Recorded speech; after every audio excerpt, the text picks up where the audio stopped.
Welcome to another episode of Biz Money Talks with Tracey Bissett. I am very excited. We have a very special return guest here today. So Hilda Gan is back. So welcome, Hilda. Thanks for having me, Tracey. I'm looking forward to our conversation.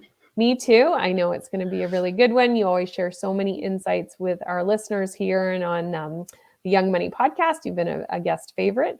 And so for those who don't know, Hilda Gan is the founder, president, and chief people officer of People Bright Consulting, an HR management consulting firm known for delivering customized HR solutions. Hilda is also a keynote speaker, international best-selling author, which is really recent news, and the creator of the Connect with REVUP program designed to help train, coach, and mentor executives, managers, and aspiring leaders. And certainly excited to have you back, Hilda. So thanks again for joining us today. Glad to be here for sure. And so I've only read a little bit of your bio. I'd love for you to share in your own words a little bit more about your experience and a little bit more about People Bright. It's interesting. I have a very kind of diverse background. I started my career in nursing because I liked science, I liked math, and I liked helping people. So that seemed like a really, really interesting combination.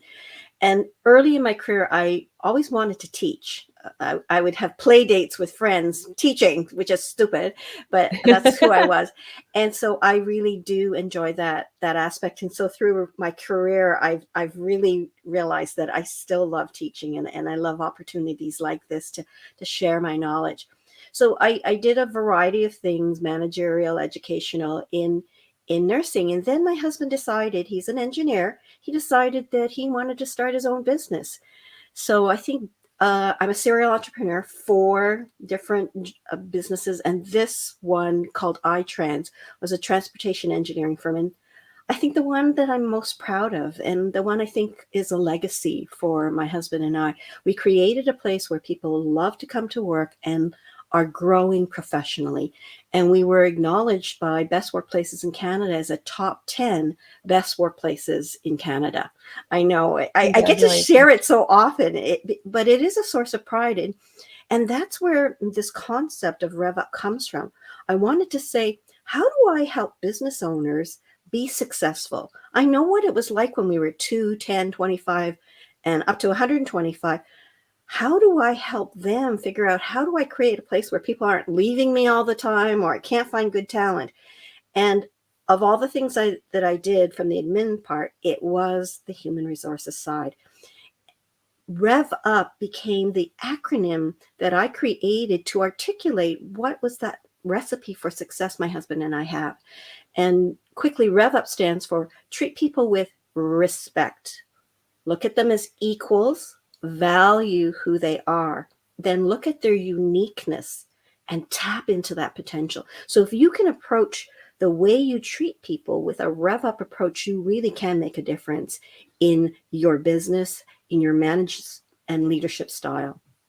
Excellent. And that's why you're here today, because building, growing, retaining a team is all very challenging and not necessarily why all of us got into business.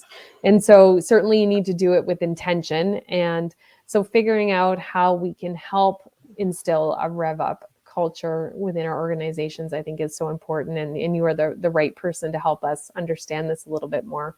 So you've shared what the letters mean. So respect, equals, values, uniqueness, and potential. And you've mentioned why it's so key for us to do that. Would love for you to share some examples of missteps you've seen as people try to do this and maybe kind of fumble along the way, or maybe they don't even start with this kind of intention at the first place.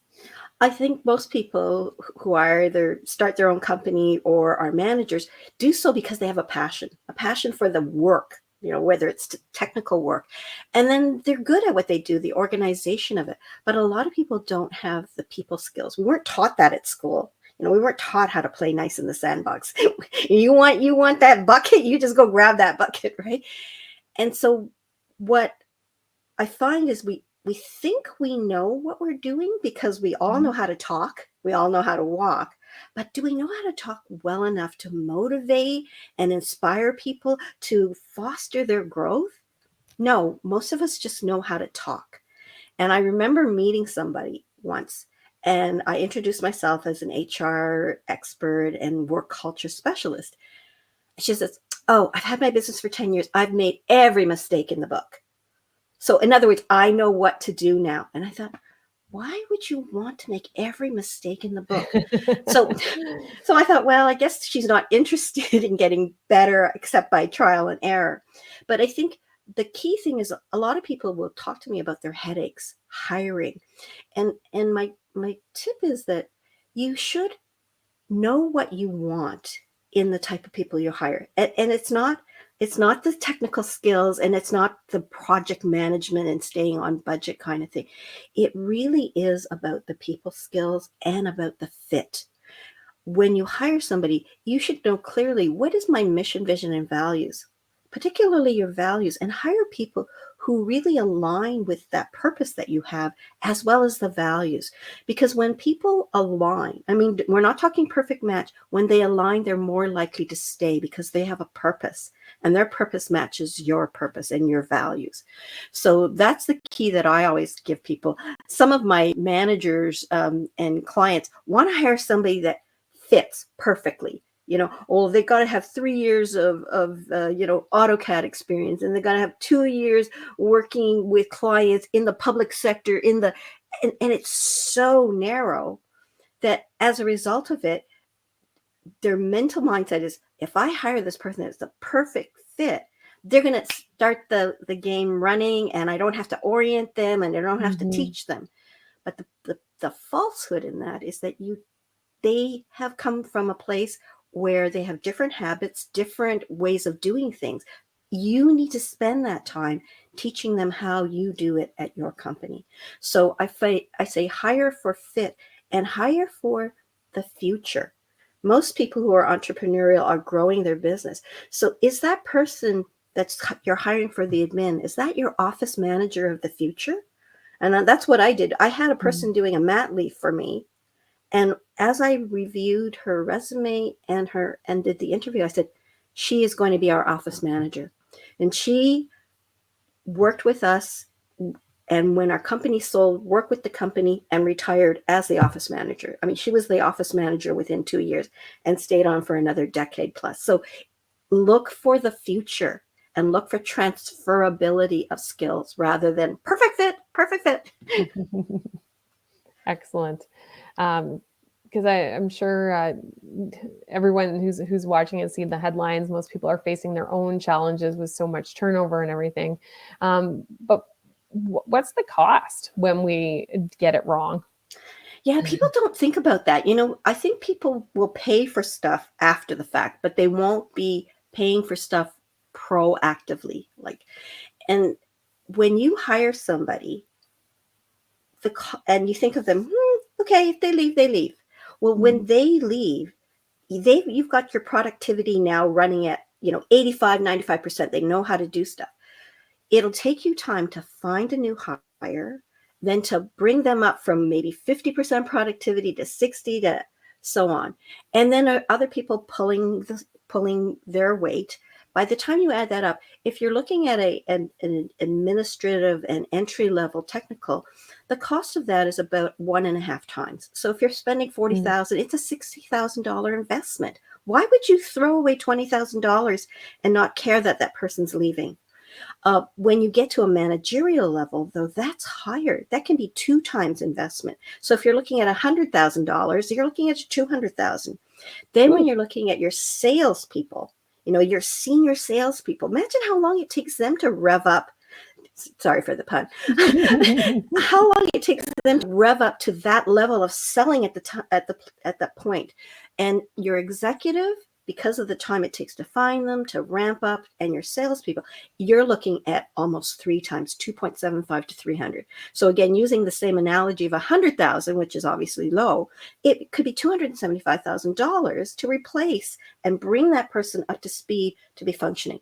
So you really need to hire well, and you need to nurture and retain people so that you have a much more productive, positive outcome. Love that, and I love how you were able to quantify it. I just threw that at Hilda, so she has See, I those numbers loved where they math. top I loved of math. mind. Remember? Yeah, and I think that's great because we need to think about what's going to be the cost if we do it wrong. So trial by error, not necessarily the best approach. Trying to figure something out we don't know. We should seek guidance. We seek guidance for a whole bunch of things. So let's not get into that situation where we're throwing our money away, because financial resources are limited. And we know so many people have been struggling the last few years in their businesses. And so the thought of you're putting that in the trash is really scary. And so it really, I think, highlights even more why it's so critical, Hilda. Other than it as well, that it's the right thing to do and to create the kind of environment we'd like to work in ourselves. And when we created iTRANS, we wanted to do the right thing.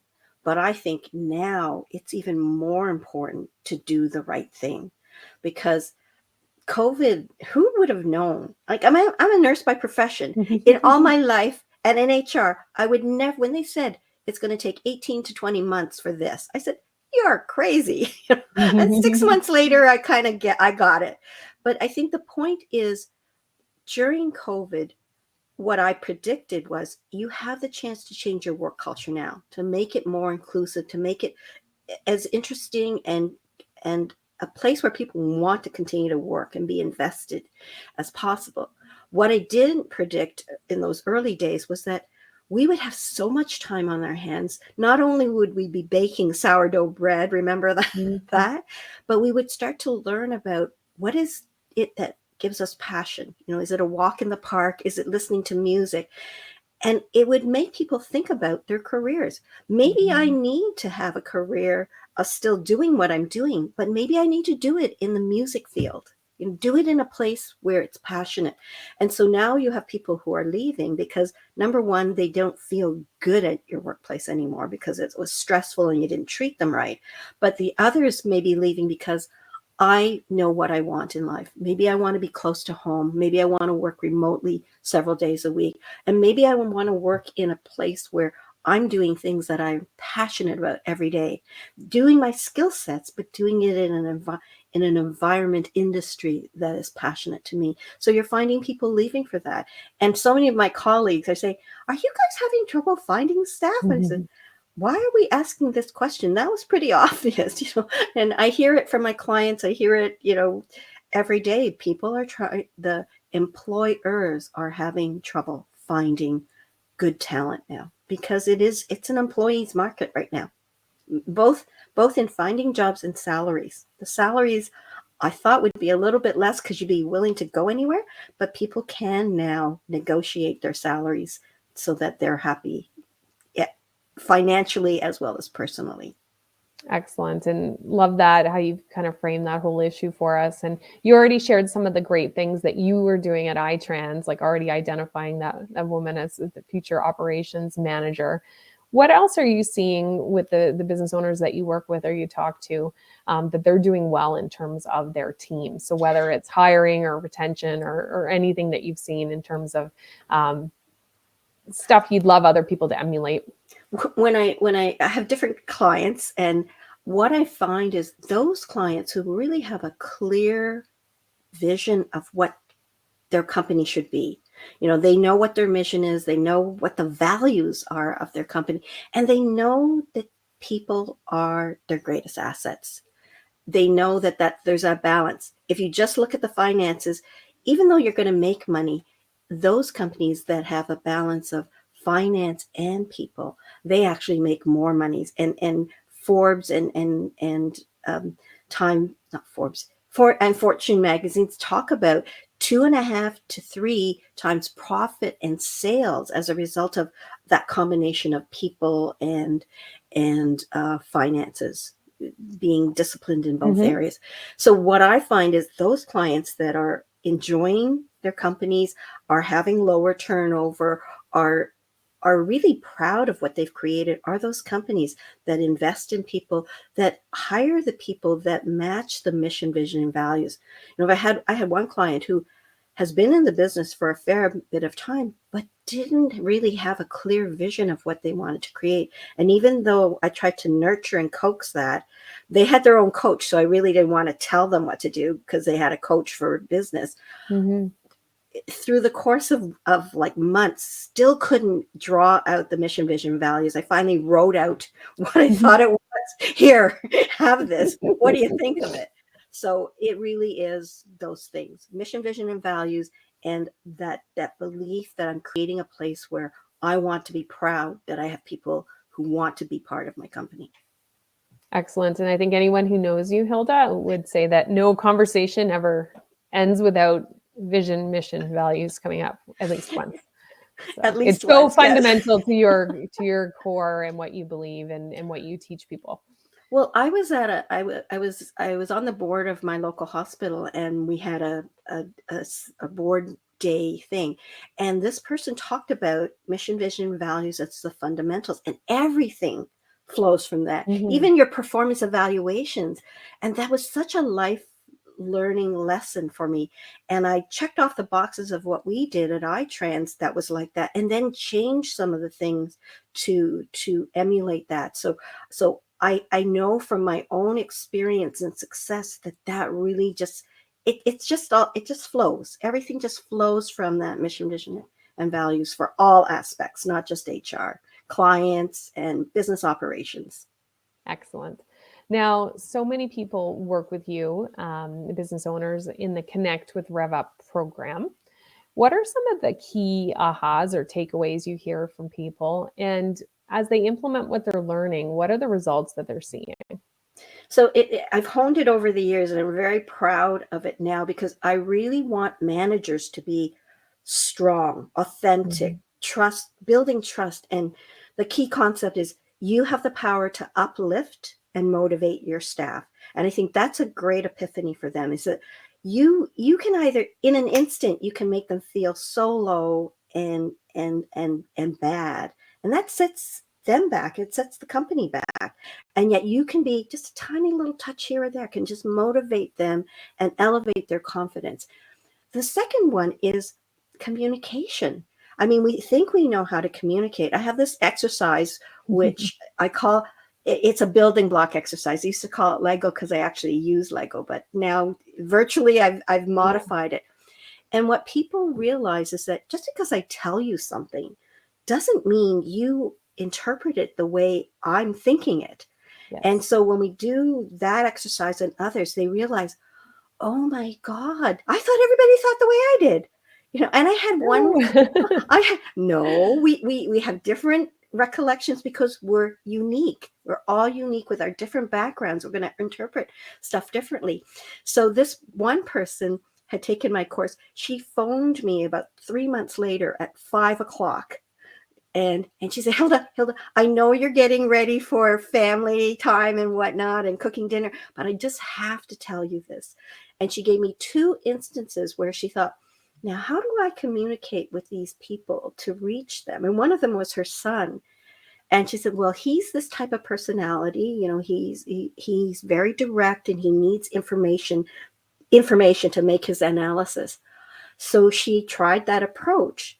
And he said, oh, Mom, you're so good. You're such an effective listener. And she said, Hilda, I did it. Then she gave me another example. And I appreciated her for calling me. But I think these are the kinds of things that people then become aware of how to communicate more effectively. And when you communicate with people and create those kind of human touch points, knowing a little bit more about them and helping guide them either in business or personal to be just that much better, that's building trust. That's building a strong connection, which then makes people want to stay more, feel loyal, and it just makes it a nicer place to work too. Excellent. That is wonderful. Now, before I let you go, are there any final tips you'd love to leave the viewers and the listeners with? It might be something you've already mentioned that you want to make sure they take away, or it might be something brand new you want to leave them with. One of the things that I'll share with them is, in my Connect with RevUp program, part of uniqueness when I'm doing actual training is help you understand why you're unique.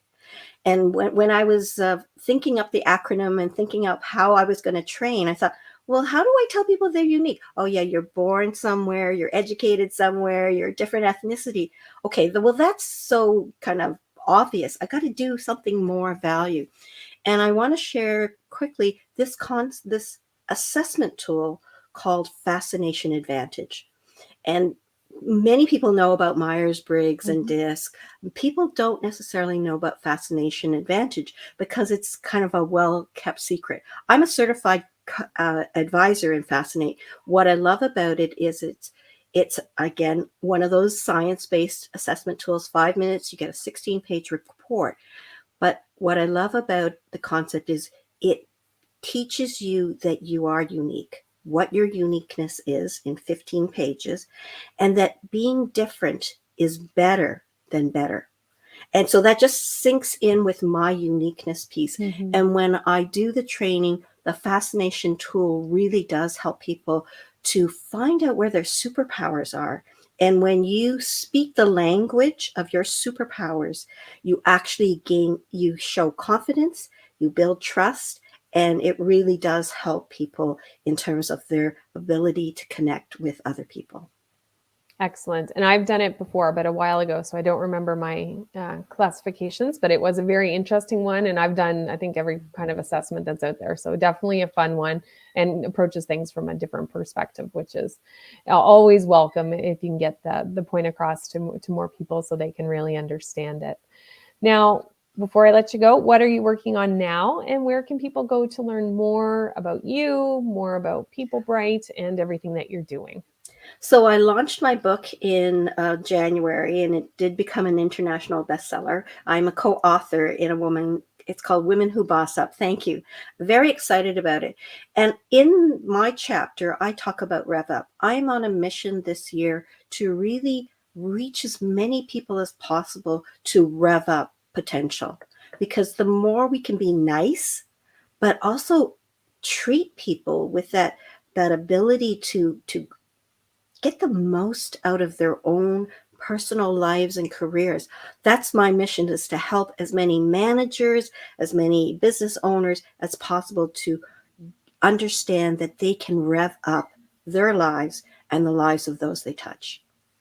Excellent. I love that. And we're going to make sure we put in the comments, if you're checking us out on LinkedIn or Facebook, we'll put Hilda's LinkedIn, the website, as well as the link to get the book.